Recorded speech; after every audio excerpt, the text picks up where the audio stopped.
Est-ce que tu comprends? Pourquoi? Parce que dans Ésaïe 54, verset 17, Ésaïe 54, verset 17, qu'est-ce qu'il dit? Toute arme forgée contre toi sera sans effet. Mais pourquoi tu ne transformes pas ça là en prière? Aujourd'hui, ce soir, c'est la prière du moins du combat spirituel personnel que je t'enseigne. Dieu te dit, toute arme donc de langage, arme d'équipement de couteau ou quoi, tout ce qu'on appelle arme qui a été forgé contre toi sera sans effet. Et toi, tu ne réponds pas, tu ne dis pas oui. Tu dois parler à Dieu, oui, je crois ça. Je crois cette parole. Et tu dis à Satan, puisque je crois ça, toute arme que tu as fait fabriquer par les hommes, que toi-même tu as fabriqué, sera sans effet. Je me tiens ici. Toi, tu ne fais pas ça. Tu dis à Dieu encore de venir. Il n'a qu'à venir d'où? Il n'a qu'à venir d'où? Je te pose la question. Il doit venir d'où? Parle. Toute langue qui s'élèvera en justice contre toi, tu la condamneras. Regarde ce que la Bible te dit. Toute langue qui s'élèvera en justice contre toi.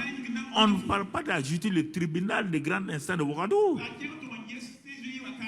Il y a tellement d'endroits de justice que Satan a placé, que les hommes ont placé contre toi.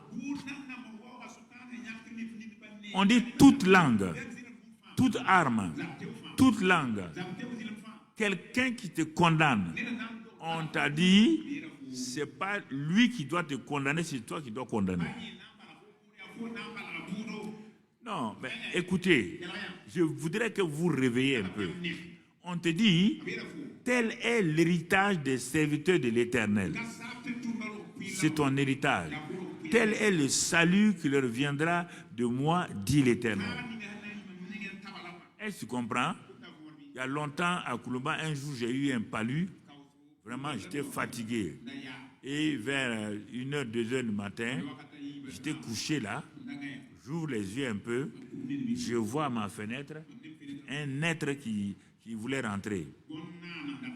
Et qui fonçait pour venir. Quand j'ai levé, j'avais lu l'histoire de Martin Luther.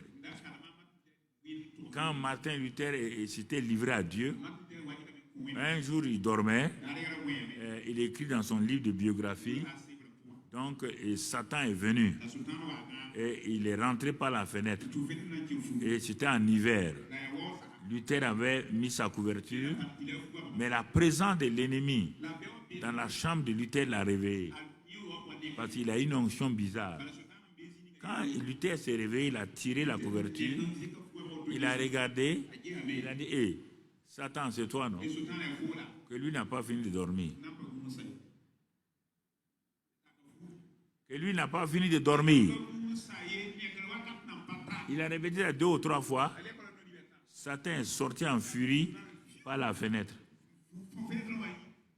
Dès que j'étais réveillé, que j'étais là, Dieu a mis ça en tête. J'ai répondu à Satan, écoute-moi, c'est moi qui ai l'autorité. Et tu sors de ma chambre et pip, la fenêtre là. Tu entends mon frère? C'est important. Il faut, ce soir-là, j'ai dit, il faut parler. Dieu te dit ça, tu dis ça. Il met dans il dit, je vais vous donner des paroles. Je mettrai dans votre bouche des paroles de vous. Mais pourquoi tu te défends quand il y a quelqu'un qui est contre toi? Pourquoi tu te défends alors? Si la parole n'est pas puissante, pourquoi tu te défends? Pourquoi tu menaces les gens? Si ta parole n'est pas importante, pourquoi on t'appelle au tribunal? Pourquoi on appelle un témoin au tribunal? Il arrive au tribunal. Ce n'est pas sa tête. Dès qu'il ouvre sa bouche, cet homme-là, on était en train de le condamner. Dès que le témoin ouvre sa bouche, raconte la vérité, le juge dit c'est fini. Tu es libéré. Par la parole est puissante.